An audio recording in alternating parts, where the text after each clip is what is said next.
ରାତି 9ଟା ହେଲାଣି। ଚାଲନ୍ତୁ ଯିବା ସାଇ ଜେଜେ କ'ଣ କରୁଛନ୍ତି।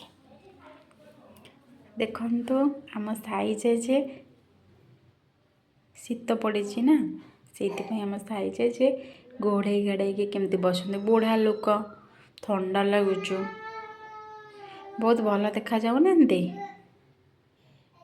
ଆଉ ଜାଣିଛନ୍ତି ସେ ରାତିରେ କ'ଣ ଖାଇଛନ୍ତି?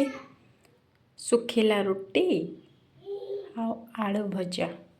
କାହିଁକିନା ସାଇ ଜେଜେଙ୍କୁ ବହୁତ ଭଲ ଲାଗେ, କାହିଁକିନା ସିଏ ଫକୀର, ତାଙ୍କୁ ଆଳୁ ଭଜା ଆଉ ରୁଟି ବହୁତ ପସନ୍ଦ।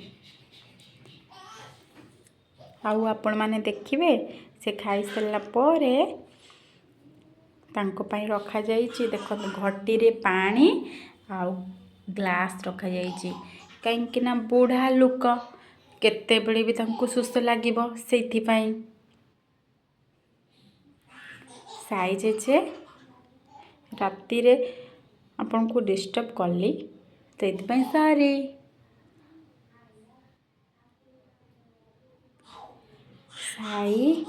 ସାଇଙ୍କୁ ବହୁତ ଭଲ ଲାଗୁଛି ନା ଦେଖିବା ପାଇଁ।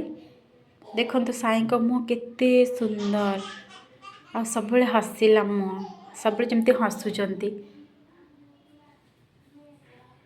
ଆଚ୍ଛା, ସାଇଙ୍କୁ ଆମେ ଶୁଆଇ ଦେବା। ଦିନ ସାରା ସେ ବହୁତ ଆଡ଼େ ବୁଲିଲେଣି, ବହୁତ କାମ କଲେଣି, ବୁଢ଼ା ଲୋକ, ତାଙ୍କୁ ଟିକେ ଶୁଆଇ ଦେବା। ଗୁଡ୍ ନାଇଟ୍ ସାଇ ଜେଜେ। ବେଡ୍ ଲାଇଟ୍ ଜଳାଇ ଦେବା।